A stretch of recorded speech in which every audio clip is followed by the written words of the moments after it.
Astaghfirullah. Bismillahirrahmanirrahim. Assalamualaikum warahmatullahi wabarakatuh. Alhamdulillah wassalatu wassalamu ala Rasulillah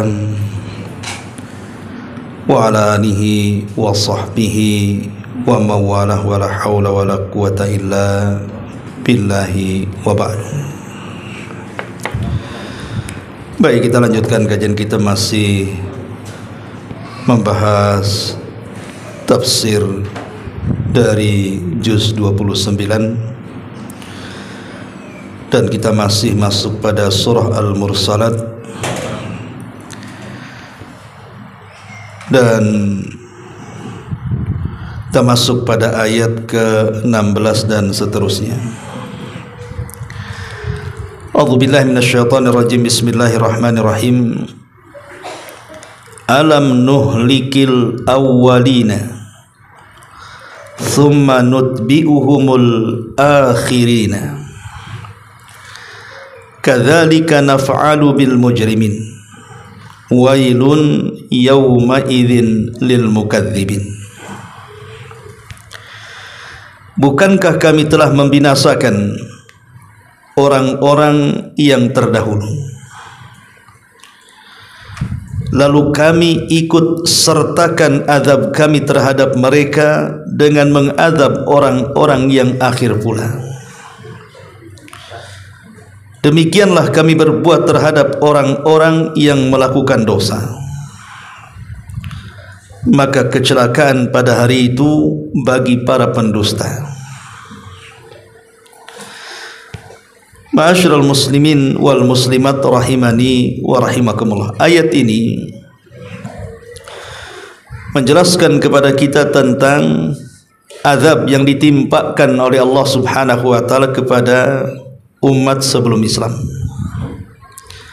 dari zaman setelah Adam alaihi salatu wassalam sampai kepada umat Islam. Bagaimana runutannya?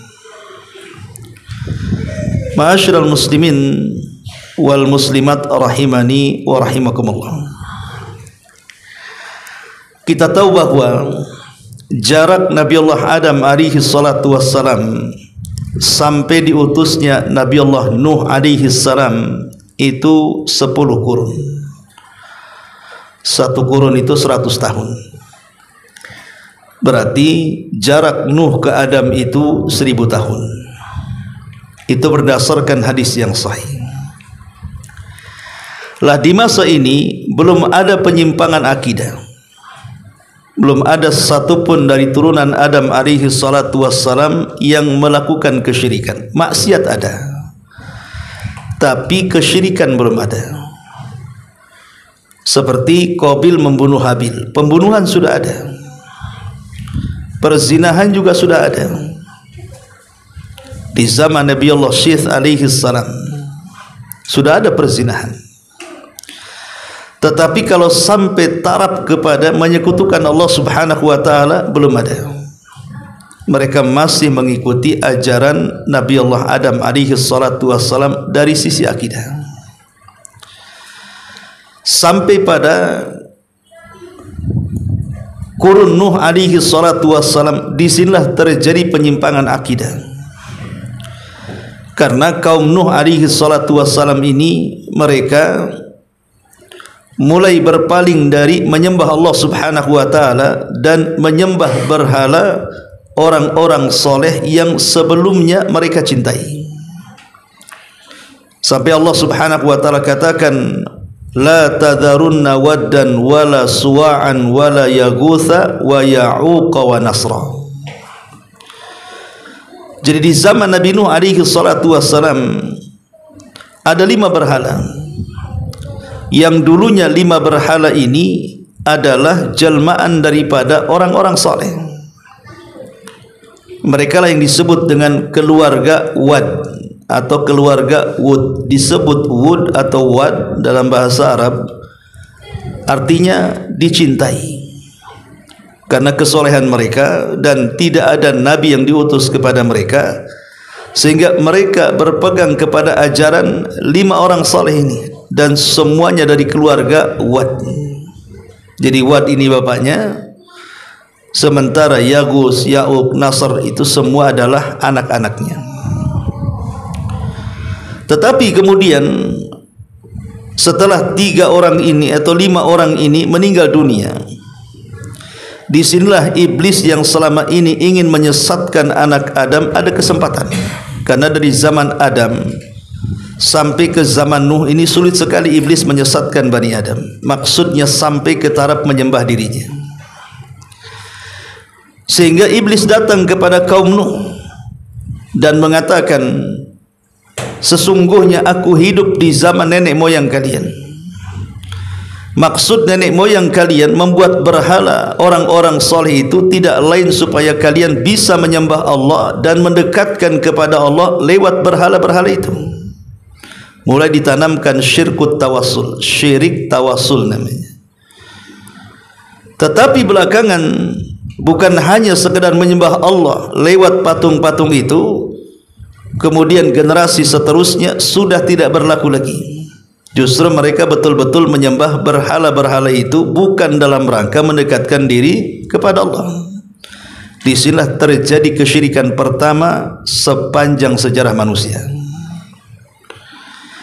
Lah ketika kesyirikan semakin menyebar, disinilah Allah Subhanahu wa taala mengutus Nabi Allah Nuh alaihi salatu wassalam untuk menyadarkan mereka, mengembalikan kepada ajaran Nabi Allah Syith, putra Adam alaihi salatu wassalam. Tetapi kaumnya tidak mengindahkan dakwah Nuh alaihi salatu wassalam. Padahal Nabi Allah Nuh itu ketika berdakwah menggunakan seluruh strategis dakwah, seluruh uslub atau strategis dakwah digunakan, dari cara yang lembut sampai cara yang keras, dari sembunyi-sembunyi sampai terang-terangan. Dan Nuh tidak pernah sama sekali merasa bosan untuk mendakwai kaumnya. Sampai diceritakan dalam surah Nuh, Nuh sendiri yang mengatakan, inni da'autu qaumi laila wa nahara. Sungguh aku mendakwai kaum itu siang dan malam. Tapi apa yang terjadi? Setiap Nuh berdakwah, telinga mereka disempel dengan jarinya. Setiap Nuh berdakwah, pakaian mereka ditutupkan di wajahnya. Artinya betul-betul mereka menolak dakwah tauhid yang datang dari Nuh alaihi salatu wassalam. Lah dari sinilah akhirnya ketika Nuh berusaha untuk memberikan hidayah, bukan sebulan, 2 bulan, setahun, 2 tahun, 950 tahun. Itu usia dakwah Nuh alaihi salam sejak diangkat beliau menjadi rasul. Karena Nuh itu rasul pertama, sementara Adam itu nabi pertama. Dan setiap rasul pasti nabi, tapi tidak setiap nabi harus menjadi rasul. Lah Nuh ini bukan hanya sekedar nabi, tapi dia rasul. Kalau Adam itu hanya nabi saja. Lah Nuh alaihi salatu wassalam akhirnya kewalahan menghadapi kaumnya. Dari sinilah kemudian Nuh alaihi salatu wassalam ketika sudah mulai dekat ancaman kaumnya, hampir mencelakakan jiwanya, maka Nuh alaihi salam berdoa kepada Allah untuk memberikan pertolongan kepada dirinya. Dia mengatakan, Rabbi inni maglubun fantasir. Ya Rabb, aku sudah dikalahkan, tolong aku. Maka dari situlah kemudian Nuh alaihi salatu wassalam diperintahkan Allah Subhanahu wa taala untuk menanam pohon 100 tahun. Kemudian menebang dan menyerutnya 100 tahun.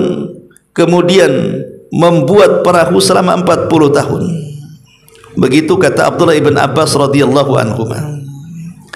Tentu ini kisah Israiliyat, karena tidak ada riwayat tentang masalah hitung-hitungan membuat perahu. Akhirnya Nuh pun mulai membuat perahu di tengah padang pasir. Disinilah mulai kaumnya mengejek, karena Nuh sudah tidak berdakwah lagi, karena sudah diancam kalau berdakwah akan dibunuh. Sehingga Nuh akhirnya membuat perahu sampai diejek kaumnya dan mengatakan, ya Nuh, di mana kamu ini?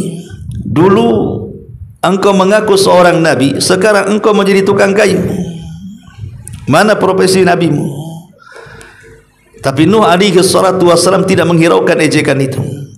Sampai pada waktunya perintah Allah subhanahu wa ta'ala datang apabila kemudian tungku-tungku api itu keluar api dan langit menggelap siap menghujani kaum Nuh alaihi salatu wassalam, maka Nuh memerintahkan agar anak-anaknya yang beriman kepada Allah azza wa jalla dan para pengikutnya masuk ke dalam perahu dan membawa binatang sepasang demi sepasang.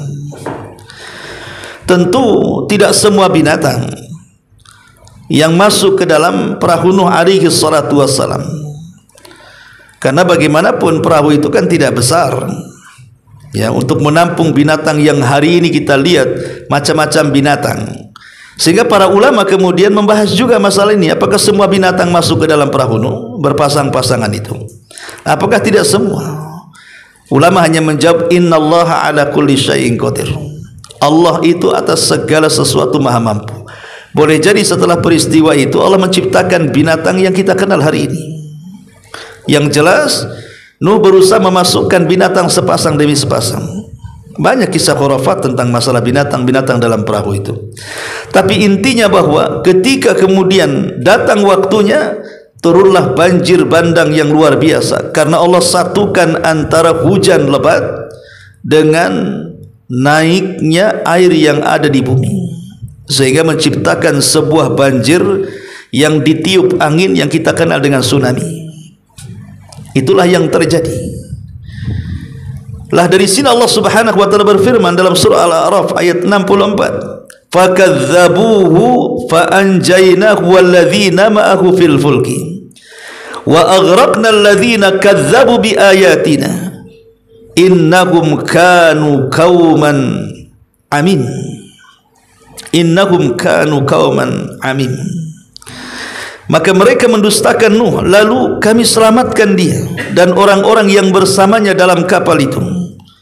Kami tenggelamkan orang-orang yang mendustakan ayat-ayat kami, sungguh mereka adalah kaum yang buta mata hatinya. Dan ingat, dalam azab ini Allah tidak menyisakan satu jiwa pun hidup kecuali yang ada di perahu Nuh. Kenapa? Karena ini doanya Nabi Nuh alaihi salatu wassalam, di mana saat azab Allah itu turun, Nuh mengatakan, "Rabbi la tadhar 'alal ardi minal kafirina dayyara." Rabb, jangan kau tinggalkan satu jiwa orang kafir hidup di bumi. Makanya peristiwa ini membinasakan semua manusia kecuali di perahu Nuh alaihi salatu wassalam. Bahkan satu putra Nuh pun binasa yang namanya Kan'an, karena mengikuti agama ibunya yang kafir. Hanya putra-putra Nuh yang beriman, Syam, Ham dan juga Yafis, dan istri-istrinya serta seberapa pengikutnya. Ada yang mengatakan 40 orang, ada yang mengatakan 80 orang, wallahu alam. Tapi yang jelas bahwa dari sini tidak ada manusia kecuali yang ada di perahu Nuh. Dari sini ulama mengistilahkan bahwa Nuh adalah bapak manusia kedua setelah Adam alaihi salatu wassalam. Kalau Adam kan bapak manusia pertama, kalau Nuh bapak manusia kedua. Kenapa dikatakan bapak manusia kedua?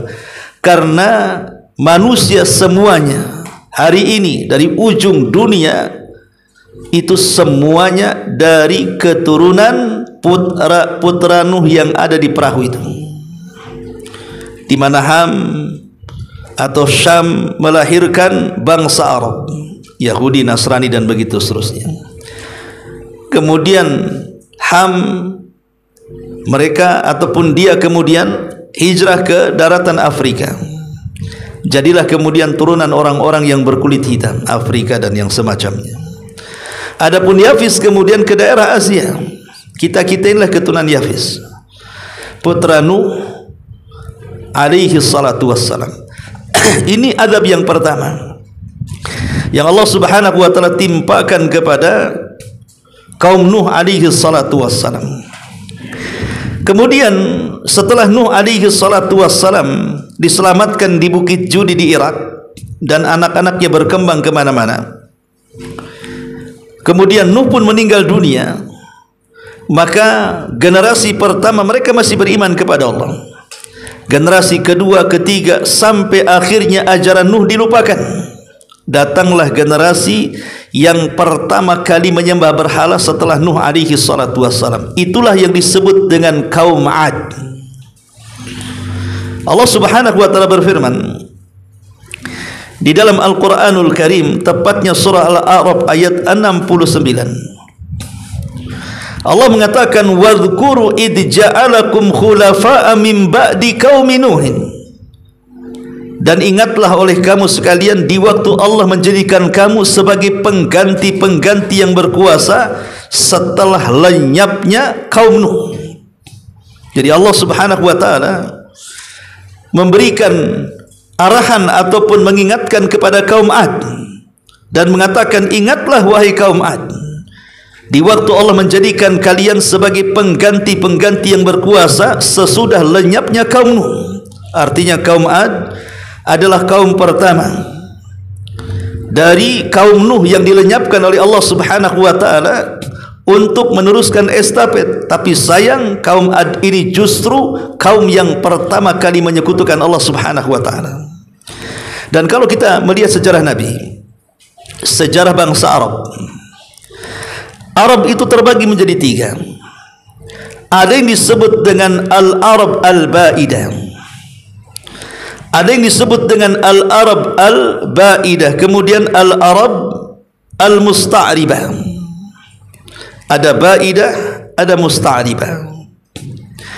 Ba'idah ini maksudnya Arab yang sudah tidak ada lagi, tinggal ceritanya. Mereka lah kaum 'Ad yang disebut dengan 'Adanil Ula namanya. Mereka disebut Arab Ba'idah, Arab pertama. Dan mereka sudah punah, sudah tidak ada lagi, keturunannya pun sudah tidak ada lagi, maka disebut Ba'idah. Ya. Kemudian di sana ada Aribah. Aribah ini yang disebut dengan Arab keturunan Qahtan, yang disebut dengan Qahtani. Kemudian Arab Musta'ribah dari keturunan Ismail alaihi salatu wassalam yang melahirkan Nabi kita Muhammad sallallahu alaihi wasallam. Lah Arab Al-Ba'idah ini dialah kaum 'Ad. Kaum 'Ad itu di mana? Kaum 'Ad itu sebagiannya tinggal di Hadramaut Yaman dan sebagiannya tinggal di Oman. Hadramaut dan Oman itu kan bertetangga. Kalau Hadramaut ikut negara Yaman, kalau Oman ya negara sendiri. Ya, jadi kaum 'Ad itu di antara dua negeri ini, antara Hadramaut dan juga negeri Oman.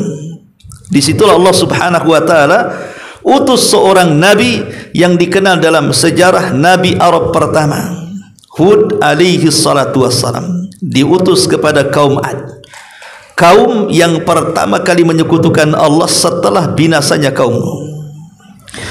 Lah kaum 'Ad sendiri dijelaskan di dalam Al-Bidayah wa Nihayah Ibnu Katsir. Jadi Imam Ibnu Katsir mengatakan, inna kaum 'Ad kanu minal Arabi wa kanu yaskununa bil ahqaf baina Hadramaut wa Oman wa kanu ya'ishuna tahtal khiyam dhawatil a'midati dhakham kama qala ta'ala alam tara kaifa fa'ala rabbuka bi'ad irama dhatil imad. Kata Imam Ibnu Katsir, kaum 'Ad ini mereka adalah jenis Arab pertama. Mereka tinggal di Ahqaf, dan Ahqaf itu antara Hadramaut dan juga Oman. Dan mereka meninggali sebuah kemah-kemah besar dan tiangnya terbuat dari emas. Dan mereka juga membuat istana-istana di bukit-bukit. Jadi bukit itu digali sama mereka, padahal di zaman itu belum ada peralatan canggih sekarang kan, eskalator atau apa kan, apa namanya, eskapator, kemudian belko bahasa kitanya sekarang. Zaman itu nggak ada, ya. Tapi mereka dengan alat seadanya bisa menciptakan seni luar biasa, mampu merubah sebuah bukit batu menjadi istana yang diukir dengan emas. Karena mereka adalah kaum yang sangat-sangat kuat dan besar. Sampai-sampai Ibnu Abbas radhiyallahu anhu mengatakan tinggi kaum 'Ad itu sampai 100 hasta, melebihi Nabi Adam. Nabi Adam aja 60 hasta. Ini 100 hasta, berarti kan 50 meter tuh. Itu kalau menyerbu sebuah kaum, karena dia kan raksasa paling besar, sementara yang lainnya kecil-kecil. Itu tidak perlu mengerahkan banyak pasukan, cukup 2-3 orang saja. Itu sudah bisa menghancurkan kabilah-kabilah kecil. Karena besarnya, mengangkat batu tinggal dibodemkan, matilah kan gitu ya. Dan tenaganya kuat-kuat. Dari situlah mereka sombong. Kaum Ad ini selain mereka menyekutukan Allah Subhanahu wa taala, mereka adalah kaum yang sombong. Makanya Allah mengatakan dalam surah Fussilat ayat 15, fa amma 'adun fastakbaru fil ardi bighairil haqq wa qalu man ashaddu minna quwwa awalam yarau anna allaha alladhi khalaqahum huwa ashaddu minhum quwwa wa kanu bi ayatina yajhadun. Adapun kaum Ad, kata Allah, mereka adalah umat yang menyombongkan diri mereka di permukaan bumi tanpa alasan yang dibenarkan. Bahkan mereka berani berkata, siapa yang lebih besar kekuatannya daripada kami? Sombong mereka. Maka Allah jawab, dan apakah mereka tidak memperhatikan bahwa Allah yang menciptakan mereka jauh lebih kuat dibandingkan mereka? Tapi mereka umat yang mengingkari tanda-tanda kuasa kami, kata Allah. Lah sebab itulah, karena kaum adalah umat yang sombong, menyekutukan Allah Subhanahu wa taala, mengingkari Allah Subhanahu wa taala, makanya Allah Subhanahu wa taala berikan azab. Apa azabnya? Pertama, pacaklik yang berkepanjangan. Bertahun-tahun pacaklik, tidak turun hujan. Akhirnya mereka datang kepada Nabi Allah Hud alaihi salatu wassalam, padahal mereka mengingkarinya, meminta doa agar Hud berdoa supaya turun hujan. Kemudian Hud membuat perjanjian, apakah kalau saya meminta kepada Allah turun hujan kalian beriman? Maka mereka mengatakan, ya, kalau engkau bisa menurunkan hujan, meminta kepada Tuhanmu, kami beriman. Subhanallah. Akhirnya Nabi Allah Hud berdoa kepada Allah Azza wa Jal agar turun hujan. Hujan turun. Akhirnya mengentaskan muskilah pacaklik. Tapi apa yang terjadi? Setelah kemudian mereka pun diselamatkan dari kelaparan dan paceklik, tanah gersang, kering kelontang, panas yang luar biasa, bukannya mereka beriman dan bersyukur, makin kufur lagi. Coba bayangkan, a'anzartahum am lam tunzirhum la yu'minun. Ada umat yang kau beri peringatan ataupun tidak, tetap saja dia akan beriman. Dari sini Nabi Hud alaihi salatu wassalam akhirnya berdoa kepada Allah Subhanahu wa taala. Bahkan kaumnya yang kurang ajar meminta kepada Hud, kalau memang kau seorang nabi, percepat azab kepada kami, katanya. Maka Hud berdoa akan turun azab, dan Nabi Allah Hud mengajak orang-orang yang beriman yang sedikit untuk keluar dari Hadral Maut menuju tanah haram Mekah. Rupanya kepergian Nabi Allah Hud alaihi salatu wassalam menjadikan paceklik kedua kalinya. Mereka digersangkan lagi tanahnya, kelaparan. Dari situ kemudian para pembesar kaum Ad ini, mereka ingin datang ke Mekah. Boleh jadi ada solusi, karena bagaimanapun Mekah itu dari dulu sangat dimuliakan. Boleh jadi di sana ada berhala atau ada Tuhan menurut mereka yang bisa membawa keberkahan bagi Ad. Akhirnya mereka datang ke Mekah dan berhasil lebih dulu datang dibandingkan Nabi Allah Hud dan pengikutnya. Rupanya ini makar dari Allah Subhanahu wa taala. Wa makaru makran wa makarna makran wallahu khairul makirin. Silahkan kalian buat makar, Allah jauh lebih makar lagi, dan dia sebaik-baik makar. Maka setelah datang ke Mekah, kemudian mereka menemukan berhala. Mereka meminta kepada berhala itu untuk supaya turun hujan. Allah membuat makar. Rupanya tiba-tiba ada suara yang menyeru mereka dan mengatakan, kira-kira apa yang kalian kehendaki? Baik, kami akan kirim awan kepada kalian. Kalian mau milih awan yang berwarna apa? Putih ataukah hitam? Mereka mengatakan hitam, karena disangkanya awan hitam itulah pembawa hujan. Maka suara ini mengatakan, kalau begitu pulanglah, aku akan kirimkan awan hitam kepada kalian. Ini rencana Allah Subhanahu wa taala. Mereka pulang, awan itu mengikuti mereka. Sampai di Hadral Maut atau di Uman, semua manusia keluar. Kenapa? Karena tiba-tiba langit gelap penuh dengan awan hitam. Disangkanya akan turun hujan. Makanya semua keluar. Kemudian mereka pun mengarah ke awan-awan hitam itu. Mereka tidak tahu bahwa itu permulaan azab Allah Subhanahu wa taala. Makanya Allah Subhanahu wa taala mengatakan dalam surah Al-Haqqah ayat 6, wa amma 'adun fa uhliku birihin sarsarin 'atiyah. Adapun kaum Ad, maka mereka telah dibinasakan dengan angin yang sangat dingin. Sarsar ini ada dua makna kata ulama. Pertama, sarsar ini suara yang memekikkan, yang bisa memecahkan gendang telinga. Jadi di balik awan itu rupanya ada angin yang sebelum datang itu suaranya sangat memekikkan. Kan kita sering mendengar kalau ada angin puting beliung atau angin besar kan ada suara angin itu. Lah sarsar ini adalah suara angin yang kalau menembus telinga gendang bisa pecah. Makna yang kedua kata ulama tafsir mengatakan sarsar itu artinya dingin yang bersangatan, yang masuk ke dalam tulang dan bisa seseorang beku karenanya. Inilah azab, tiba-tiba datang angin dari balik awan. Angin ini membawa pekikan dan juga rasa dingin yang luar biasa. Cukup sampai di sini? Tidak. Allah Subhanahu wa taala mengatakan dalam surah Az-Zariyat ayat 41-42, wa fi 'adin idz arsalna 'alaihimur rihal aqim.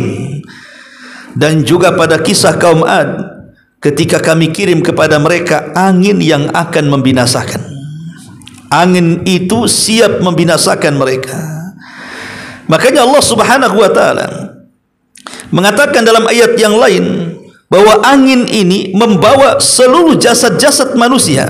Bayangkan orang ini kan sedang berkumpul di luar, karena disangkanya awan itu adalah rahmat bagi mereka, padahal itu azab Allah yang disegerakan kepada mereka. Tiba-tiba angin melesat dari atas, kemudian menyambar semua yang ada di bawah, dinaikkan ke langit. Sampai Allah mengatakan kaum Ad yang di langit, yang di bawah angin itu, sab'ata layalin wa thamaniyata ayyamin husuma.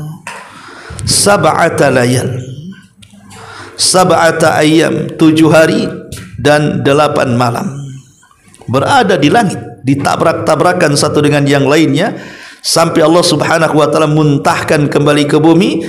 Allah katakan ka'ajazin nakhlin khawiyah, persis seperti tunggul-tunggul kurma tanpa kepala kemudian menancap di bumi. Begitulah Allah azab kaum Ad, kaum yang diutus kepada mereka Nabi Allah Hud alaihi salatu wasallam. Makanya Nabi sallallahu alaihi wasallam apabila berdakwah kepada orang-orang Quraisy, kemudian mereka tidak mau menerima dakwah Rasul, Rasul selalu menakut-nakuti dengan azabnya kaum Ad. Kenapa tidak menakut-nakuti dengan azab Fir'aun? Bagaimana ditenggelamkan? Karena orang Arab enggak kenal Fir'aun. Fir'aun itu Bani Israel, itu kisahnya enggak sampai ceritanya kepada orang Arab.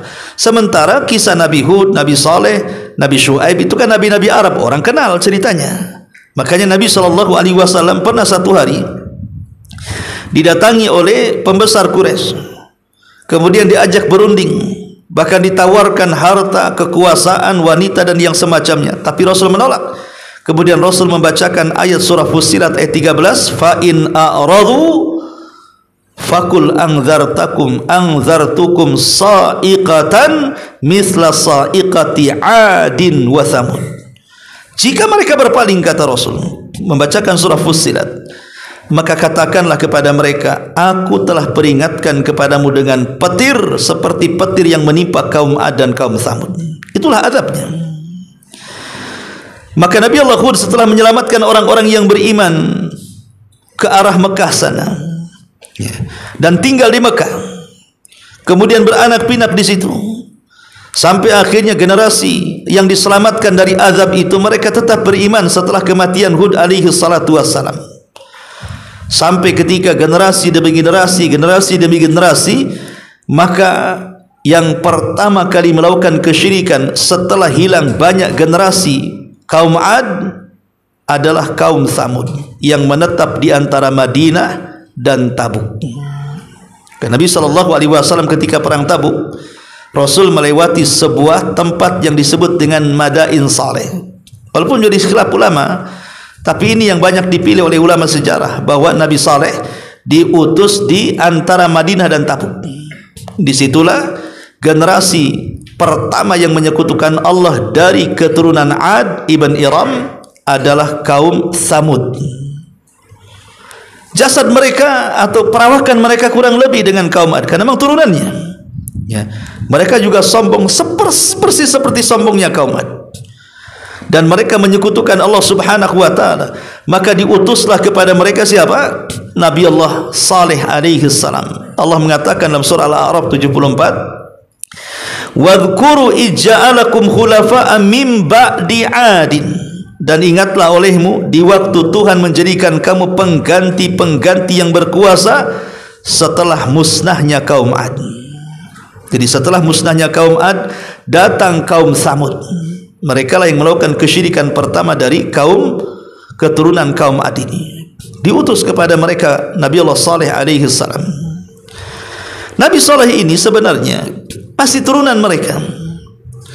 Bahkan Nabi Saleh sejak kecil, remaja sampai dewasa itu digadang-gadangkan oleh kaum Tsamud untuk menjadi pemimpin.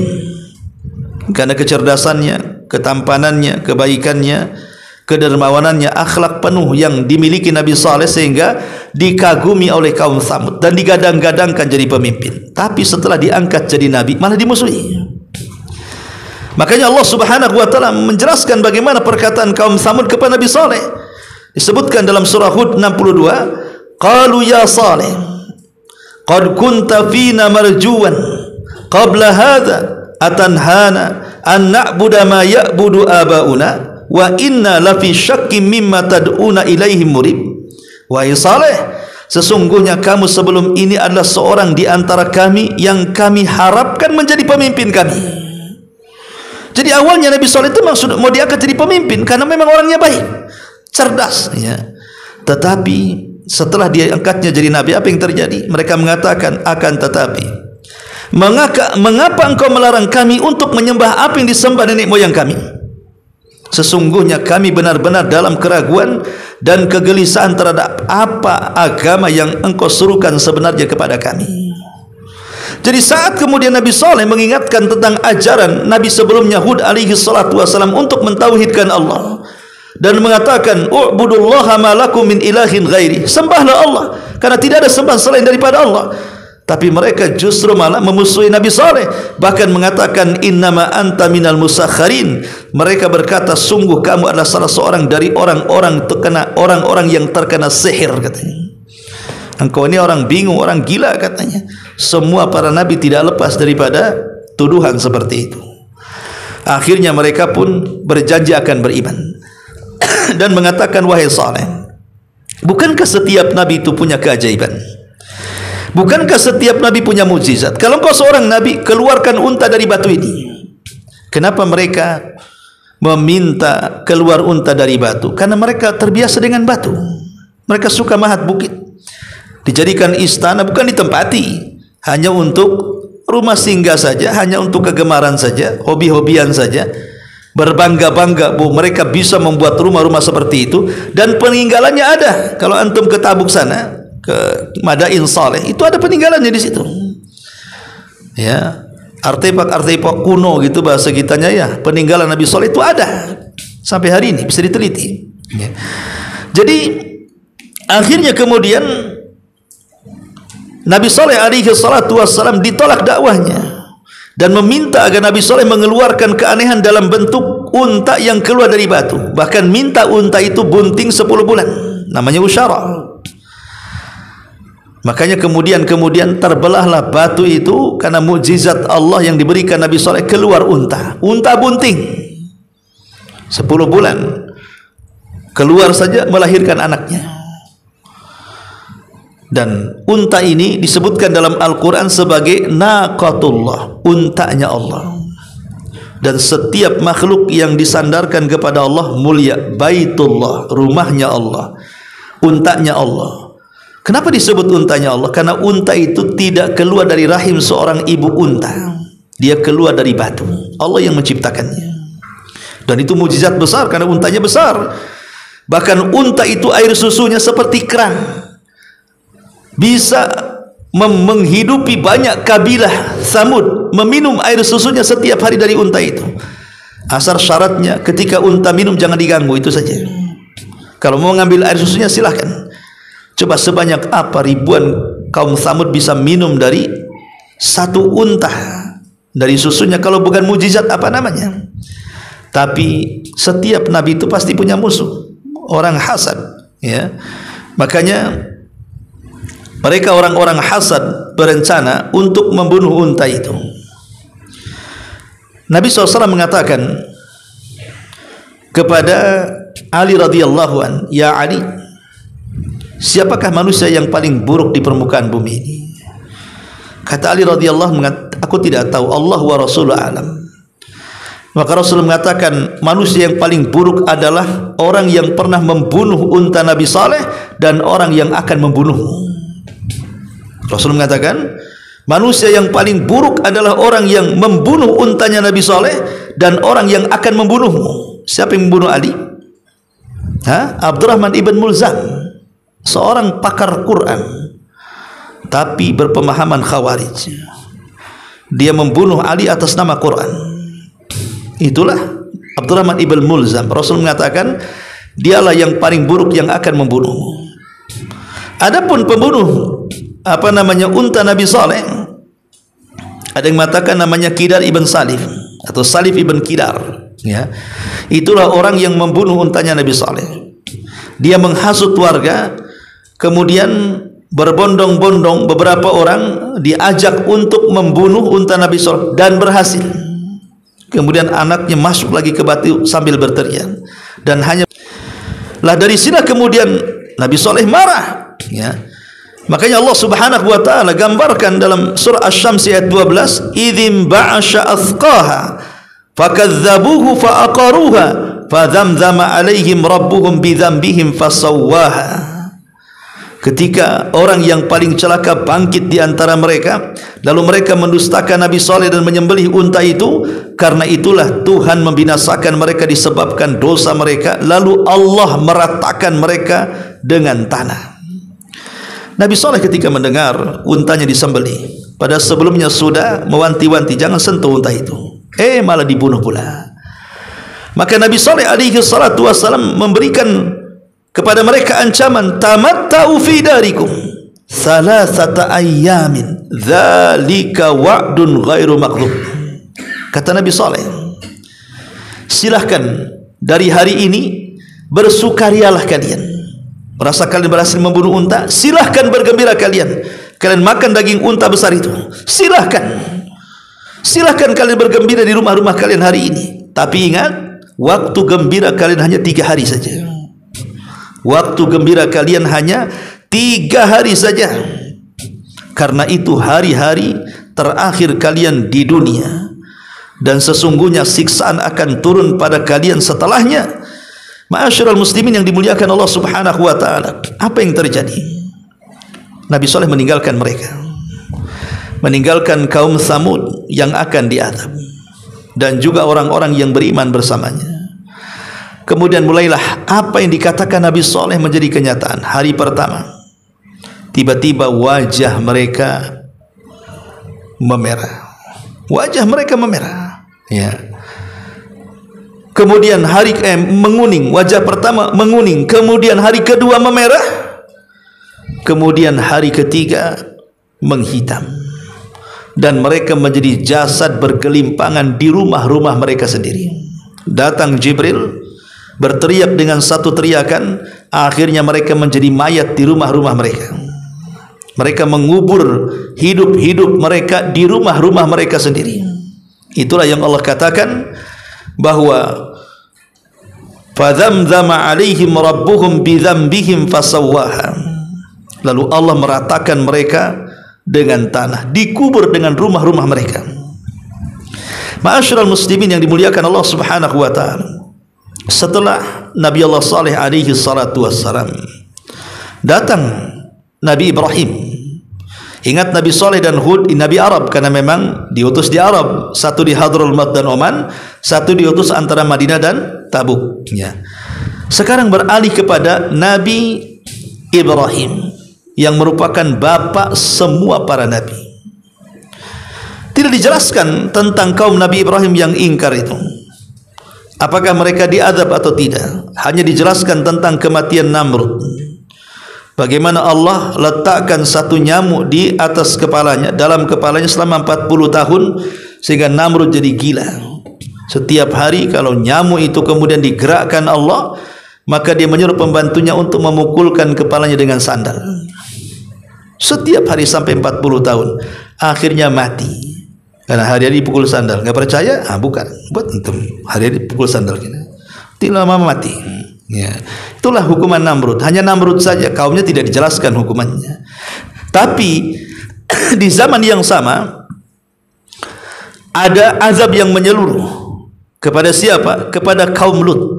Karena Lut adalah keponakan Ibrahim.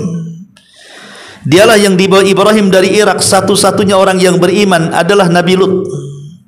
Dibawa ke Palestina. Kemudian setelah dewasa, dia pun diangkat jadi Nabi. Dan Nabi Ibrahim memerintahkan agar dia berdakwah di tempat lain. Maka Allah perintahkan untuk berangkat ke negeri Sodom. Negeri Sodom ini negeri yang rusaknya luar biasa. Belum ada negeri serusak Sodom dari segi moral dan akhlak. Karena di negeri inilah terjadi LGBT pertama dalam sejarah. Homoseksual, lesbi, itu terjadi di sini.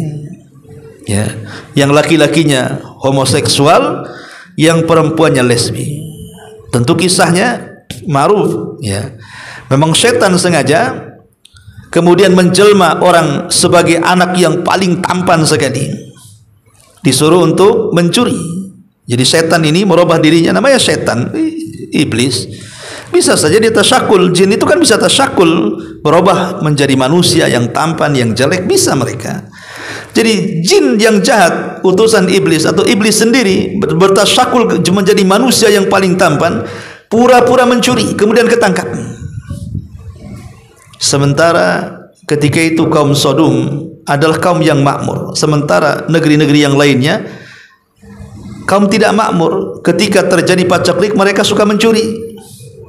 Maka iblis ini pura-pura jadi mencuri di kebun orang kaum Sodom itu. Entah gimana ceritanya. Akhirnya kemudian iblis yang menjelma manusia ini akhirnya disodomi dan ketagihan. Akhirnya budaya Sodom ini menjadi budaya yang merebak di tengah-tengah kaum Lut, ya. Dan mereka pun sudah tidak mulai suka dengan perempuan. Kemudian iblis tasyakul lagi menjadi perempuan yang cantik, datang kepada ibu-ibu. Kalian ngapain? Bapak-bapak kalian tidak suka kalian, katanya. Kalian buat juga hal yang sama lah dengan bapak-bapak kalian. Kalau bapak kalian suka laki-laki, kenapa kalian tidak suka perempuan?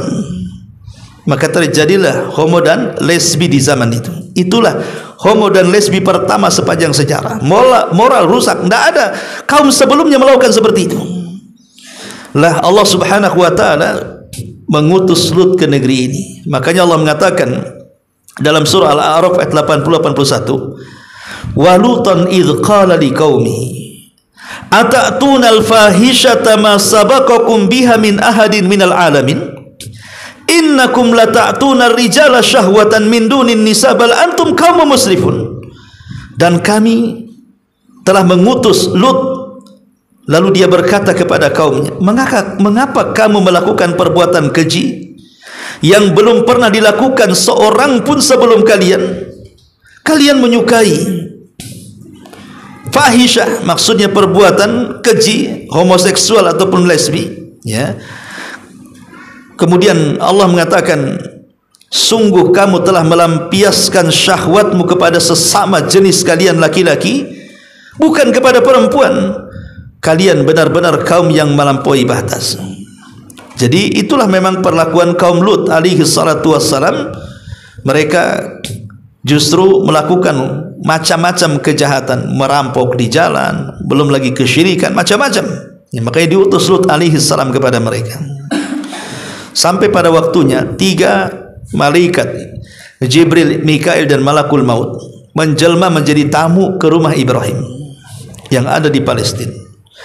Pertama tugasnya menghabar gembirakan bahwa Ibrahim setelah punya anak Ismail akan melahirkan anak dari istri pertamanya Sarah. Ishak, dan juga cucunya Yakub. Yang kedua, dia berangkat ke negeri Sodom untuk menghancurkan negeri itu. Setelah kemudian menghabar gembirakan kepada Ibrahim, 3 malaikat ini dalam jelmaan manusia, pergilah ke negeri Sodom. Ingat bahwa mereka menjelma laki-laki tampan. Yang namanya orang berperilaku menyimpang melihat laki-laki tampan kan gitu ya, pasti ngiler kan itu. Bertabung kepada rumah Nabi Lut. Lut sudah ketakutan. Lah Lut ini punya istri kurang ajar, kafir. Kufur kepada Lut alaihi salatu wasallam, bukan kekufurannya atau pengkhianatannya istri Lut itu maksudnya dia berzina dengan, tidak ada seorang nabi pun yang diselingkuhi seperti itulah istrinya. Tapi pengkhianatan istrinya Nabi Lut ini, dia bekerja sama dengan preman pasar.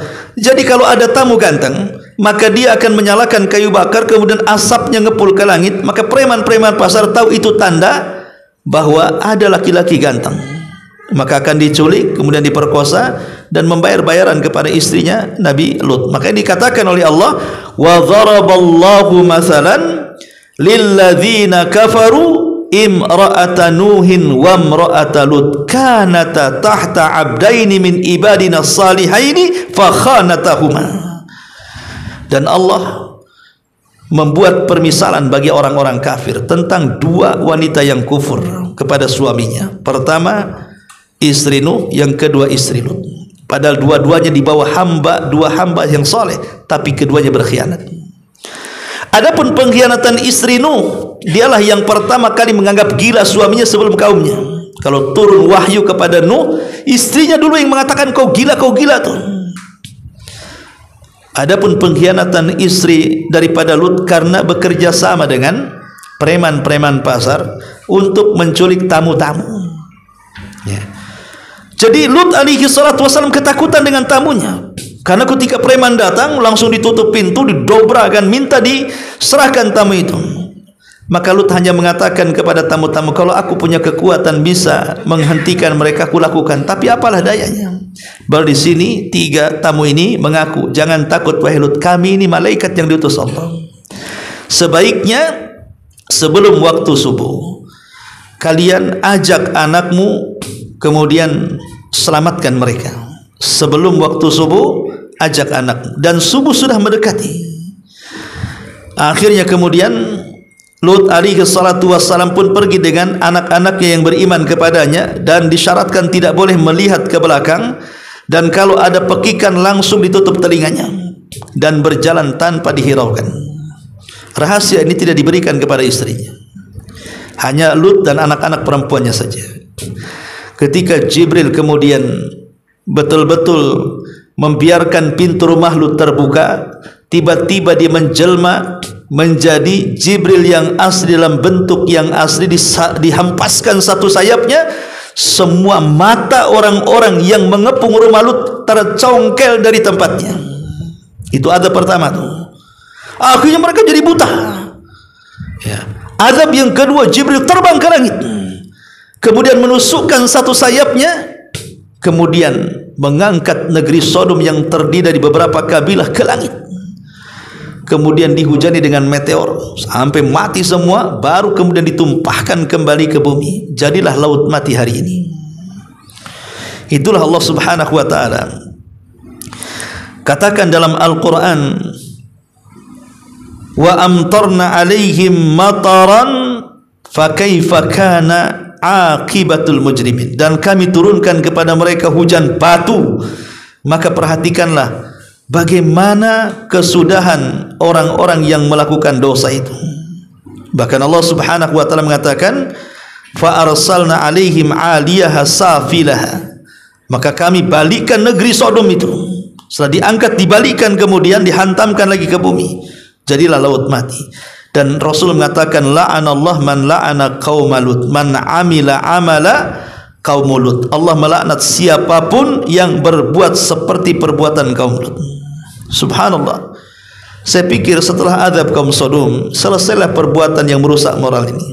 Justru hari ini perbuatan yang merusak moral LGBT ini justru menjadi-jadi, bahkan membuat semacam organisasi, ada badan hukumnya dan begitu seterusnya, sampai ke masalah agama. Ingat kisah dulu di mana tuh, di Jawa. Ada kiai LGBT yang mengarang kitab fikih khusus LGBT. Minta supaya MUI menandatanginya, kan kurang ajar tuh. Masa ada fikih LGBT? Ya ada fikih LGBT. Tapi bukan berarti kemudian fikih itu benar. Justru fikih ini menyimpang. Ya, dan subhanallah menjadi tren budaya. Bahkan hari ini kalau dulu melihat bencong itu benci, sekarang sudah biasa. Kenapa? Karena tayangan-tayangan televisi, artis-artis yang menyesatkan dengan gaya-gaya gemulai ala kebencian, kebencongan dan begitu seterusnya, akhirnya masyarakat terbiasa nonton. Ya. Makanya hati-hati di zaman sekarang ini, tontonan itu bisa jadi tuntunan. Kalau antum punya anak laki-laki, jangan antum belikan rok, belikan mobil-mobilan. Jangan anak perempuan dikasih baju laki-laki, dikasih baju tentara. Anak perempuan loreng-loreng. Ya. Ini mau jadi tomboy atau gimana? Anak laki-laki pula dikasih mainan perempuan, dikasih kompor, alat masak, disuruh jadi koki. Ya.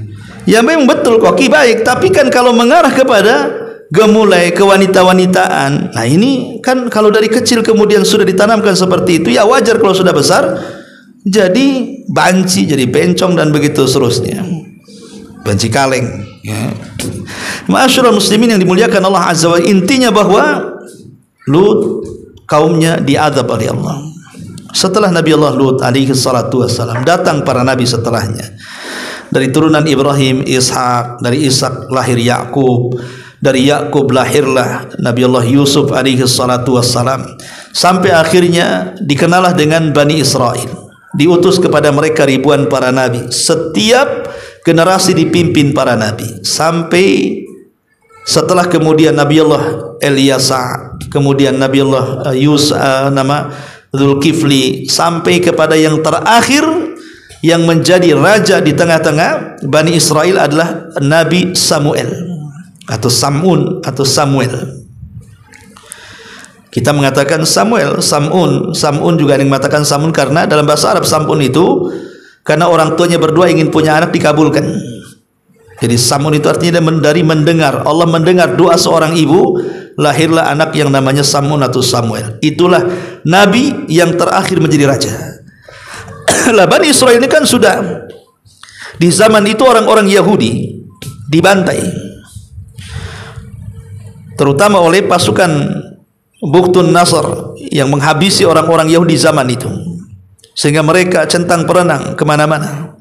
Mereka akhirnya kemudian ingin mengembalikan kejayaan orang Yahudi, dan mereka tidak mau dipimpin Nabi, sehingga mereka meminta kepada Nabi mereka namanya Samuel dan mengatakan, wahai Nabi kami sudah tidak ingin dipimpin Nabi lagi, karena kami tidak pernah merdeka dan tidak pernah jaya. Kami ingin seorang raja, kami nggak mau dipimpin Nabi lagi. Maka Nabi Samuel kemudian memilih, baik kalau engkau ingin seorang raja, kami akan pilihkan orang yang paling kuat di antara kalian dan yang paling cerdas. Kemudian mereka mengatakan, siapa itu? Kemudian Nabi Samuel memilih seorang raja yang dikenal dalam Quran sebagai Raja Tolut. Itulah raja pertama yang menggantikan seluruh kepemimpinan para nabi sebelumnya. Sekarang Bani Israel tidak dipimpin nabi, tapi dipimpin raja, namanya Raja Tolut. Ditentang oleh kaum Bani Israel, masa orang miskin jadi raja? Kata Samuel, bukankah kalian yang minta? Maka kupilihkan yang terbaik. Ya memang dia miskin, tapi dia cerdas. Ya memang dia miskin, tapi dia kuat fisiknya. Ya, wazadahu fil bastatan fil ilmi wal jism. Jadi Tolut ini diberikan badan yang sangat fisik yang sangat kuat dari segi kekuatan dan juga ilmu. Sebagai bentuk supaya Bani Israel percaya menjadi pemimpin, malaikat diutus oleh Allah untuk memindahkan tabut yang dirampas oleh Jalut, dipindahkan ke rumah Tolut. Tabut itu apa? Kotak yang dulu Nabi Musa pernah dihanyutkan. Itu namanya tabut. Ya, jadi kotak itu dibuat segera karena memang ketika itu ketakutan ibunya, sehingga tidak sempurna kotak itu. Tapi Allah selamatkan Nabi Musa dalam kotak itu. Lah setelah zaman jauh dari Nabi Musa alaihi salatu wassalam, ya, zaman sudah jauh sekali, ya, maka tabut itu menjadi barang sakti di tengah-tengah Bani Israel. barang sakti di tengah-tengah Bani Israel. Artinya siapapun yang berperang membawa kotak atau tabut itu pasti menang. Makanya mereka yakin dengan Talut. Oh, kalau ada kotak kami yakinlah, kalau tak ada kotak kami tak yakin, kan itu maksudnya. Dari situlah akhirnya Talut pun bawa pasukan yang banyak sekali, tapi di tengah jalan banyak yang gagal, imannya kurang, satu-satu pulang. Sampai ujian terakhir suruh minum, hanya boleh satu tugukan, kalau sudah berjalan malah minum sebanyak-banyaknya, lemes badannya, tidak bisa berjalan. Sehingga hanya tersisa dari sekian ribu, hanya tinggal 314 orang. Persis seperti jumlah pasukan Rasul di Badar. Baru menghadapi Talut. Ya. Menghadapi Talut menang karena ada anak muda namanya Daud. Daud itulah yang membunuh Jalut dengan ketepelnya. Akhirnya karena dijanjikan siapa yang membunuh Jalut akan diangkat menjadi raja, maka dialah kemudian diangkat jadi raja dan Allah utus menjadi nabi. Maka satu-satunya atau hanya ada dua nabi yang menggabungkan antara kerajaan dan kenabian, itu dimulai dari era Daud alaihi salam, kemudian putranya Sulaiman. Hanya dua nabi ini saja menggabungkan kekuasaan dan kenabian. Ya. Tapi ini panjang ceritanya. Yang ingin saya katakan, setelah Nabi Lut alaihi salatu wassalam dan jauh dari Ibrahim sampai kepada zaman Nabi Musa, maka disinilah terjadi azab yang menyeluruh juga terhadap siapa? Fir'aun dan bala tentaranya. Karena tidak mau mengikuti ajakan Nabi Musa untuk mentauhidkan Allah, maka Allah tenggelamkan si Fir'aun ini. Bahkan di zaman itu juga ada orang namanya Qarun, Allah juga tenggelamkan si Qarun ke perut bumi. Dan azab demi azab pada setiap nabi, ada yang dikirim taun sehingga ribuan meninggal, seperti Allah mengatakan dalam surah Al-Baqarah yang sudah saya jelaskan, alam tara ilal ladzina kharaju min diyarihim wa hum ulufun hadaral maut. Ya, tidakkah kau lihat ada orang-orang yang ribuan keluar dari sebuah negeri karena mereka menghindari kematian. Kenapa? Kan negeri itu turun taun. Tiba-tiba kemudian mereka pun keluar dari negeri itu, rupanya keluar dihadang malaikat maut, dicabut semua nyawanya, lepas dari taun, tidak lepas dari malakul maut. Itu namanya al-hadaru la yamna'ul qadara, menghindar dari takdir kematian, berpindah kepada takdir kematian yang lain. Tidak mati karena virus corona, mati ditabrak mobil corona, gitu maksudnya. Sama-sama corona, ya. Tapi kan namanya menghindar takdir, jatuh ke takdir yang lain, ya. Kematian kan bukan satu. Makanya Umar mengatakan kepada Abu Ubaidah bin Jarrah ketika dia maksa menyerbu Amwas, yang ketika itu Amwas dikepung oleh taun. Apa kata Umar? Jangan masuk. Abu Ubaidah mengatakan, afirara min qadarillah, amiral min, kau mau lari dari takdir Allah? Kata Umar, ya firarun min qadarillah ila qadarillah. Ya, aku lari dari takdir Allah tapi ke takdir Allah yang lainnya. Kalau kalian masuk ke kota ini, kalian mati, ya. Betul, akhirnya Abu Ubaidah bin Jarrah meninggal karena taun, Mu'adh bin Jabal sekeluarga mati karena taun, ribuan sahabat mati karena taun. Ya, artinya ucapan Umar benar. Tapi itu ijtihadnya Abu Ubaidah. Akhirnya banyak para sahabat yang meninggal karena taun. Tapi taun bagi umat Islam rahmat, tapi taun bagi umat dulu adalah azab. Intinya bahwa azab demi azab kemudian silih berganti. Cuman bedanya azab dulu itu menyeluruh, tidak disisakan. Tapi azab setelah Nabi SAW tetap disisakan. Artinya mungkin di sini diazab, di sini tidak. Di sini kena tsunami, di sini tidak. Di sini kena puting beliung, di sini tidak. Daerah ini mungkin banjir, di sini tidak, kan begitu. Kenapa? Karena itu bentuk rahmat diutusnya Nabi SAW. Wa ma arsalnaka illa rahmatan lil alamin. Tidaklah kami utus engkau Muhammad melainkan menjadi rahmat bagi semesta alam. Apa rahmat bagi orang kafir? Dengan diutusnya Rasul, dengan tidak diazab mereka secara menyeluruh sebagaimana umat-umat sebelum mereka Allah azab secara menyeluruh. Itulah rahmat orang kafir setelah diutusnya Nabi SAW. Nah, di sini Allah Subhanahu wa taala mengatakan dalam surah Al-Mursalat, alam nuhlikil awwalin. Bukankah kami telah membinasakan orang-orang terdahulu, kaum Ad, kaum Tsamud, kaum Nabi Musa dan begitu seterusnya. Tsumma nutbi'uhumul akhirin. lalu kami ikut sertakan azab kami terhadap mereka dengan mengadab orang-orang yang akhir. Setelah Nabi maksudnya orang-orang yang akhir. Maksudnya adalah azab umat kita adalah warisan daripada umat dulu. Sebagaimana dosa umat kita ini juga warisan umat dulu. Dulu ada banjir, sekarang ada banjir. Dulu ada tsunami, sekarang ada tsunami. Dulu ada gunung meletus, sekarang ada gunung meletus. Jadi azab itu warisan juga umat dulu. Cuman bedanya kalau dulu menyeluruh, kalau sekarang hanya parsial saja. Sebagian, yang lain sebagian tidak. Tapi azab itu warisan. Sebagaimana dosa juga warisan. Ma'asyiral muslimin yang dimuliakan Allah Subhanahu wa taala, ada kisah yang lucu. Ya. Dari seorang yang mujrim, orang yang banyak melakukan dosa. Entah kenapa orang mujrim ini, orang yang banyak melakukan dosa ini, tiba-tiba ingin sholat ke masjid. Ingin sholat ke masjid. Padahal dia mabok, judi, zina, maling, merampok. Pokoknya nggak tahulah ada angin apa masuk ke hati dia. Kok pengen sholat dia? Sholatlah dia ke masjid berjamaah. Imamnya membaca surah Al-Mursalat ini. Ketika sampai kepada alam nuhlikil awalin, bukankah kami telah membinasakan orang-orang yang terdahulu? Dikiranya membinasakan orang-orang yang di depan. Akhirnya safnya mundur ke belakang. Ya. Kemudian imam mengatakan summa nutbi'uhumul akhirin, lalu kami ikut sertakan azab kepada orang-orang yang akhir. Maju lagi ke depan, takut diazab. Ya. Kemudian imam mengatakan kadzalika naf'alu bil mujrimin, demikian kami berbuat terhadap orang-orang yang berdusta. Akhirnya kabur dari masjid.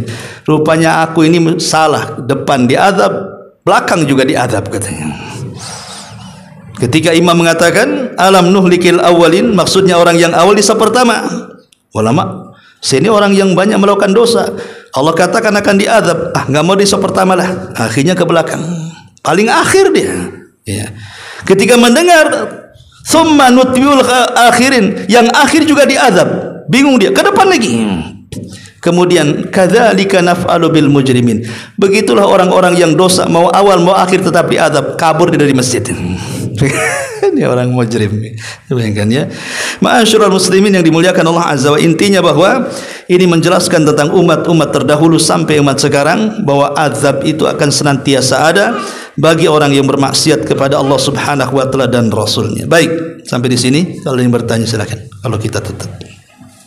Hukuman secara Islam tuh untuk kaum Sodom ini. Hukuman kepada orang-orang LGBT Secara Islam menjadi khilaf para ulama. Tetapi homoseksual itu beda dengan zina. Kalau zina bagi bujangan yang belum menikah tidak dirajam sampai mati, tapi dicambuk 100 kali, diasingkan setahun. Tetapi bagi orang yang sudah menikah berzina, rajam sampai mati. Tapi orang yang homoseksual, mau dia sudah nikah atau belum nikah, tetap wajib dirajam sampai mati. Cuman ulama berselisih pendapat tentang kaifiyah rajamnya. Rajamnya seperti apa bentuknya itu? Ali radhiyallahu anhu mengatakan dipersiskan dengan azab. Akhirnya dibawa ke atas gunung, kemudian dilempar dari gunung, kemudian kalau enggak mati dilempari batu dari atas. Persis seperti azabnya kaum Lut. Di atas dibawa ke atas dulu kan, kemudian dilempari meteor, baru dihempaskan ke bumi. Kemudian pendapat ulama yang lain mengatakan tidak, seperti rajamnya orang yang berzina muhsan. Tanam separuh, lempari batu sampai mati. Ya. Ada juga tidak, maksudnya dia dihukum pancung lehernya sini. Ya, dihukum bunuh, hukum pancung. Jadi macam-macam tentang kaifiyah bagaimana cara matinya, tetapi sepakat ulama bahwa dia harus mati, tidak mempedulikan apakah dia perjaka, belum nikah atau yang sudah nikah. Tapi kalau zina berbeda. Kalau zina kan melihat ini belum nikah, berarti dicambuk atau diasingkan setahun, kemudian orang yang sudah nikah dirajam sampai mati. Tapi ini yang melakukannya adalah pemerintah. Bukan antum main tangkap LGBT dibawa ke hotel yang paling tinggi BBC, antum lempar dari situ nggak mati, antum lempari sampai mati kan itu. Kita tidak menghakimi di jalan. Ingat, semua keputusan kembali kepada pemerintah. Karena pemerintah kita ini bukan pemerintah yang ya sebagiannya berhukum Islam tapi sebagiannya lagi kan berhukum undang-undang Belanda, jadinya ya LGBT dibiarin aja katanya. Ya, pajaknya besar, hak ajazi manusia, udah macam-macam kan. Mereka tidak bisa memandang mana maksiat mana tidak. Makanya negeri ini tidak pernah berkah. Kenapa?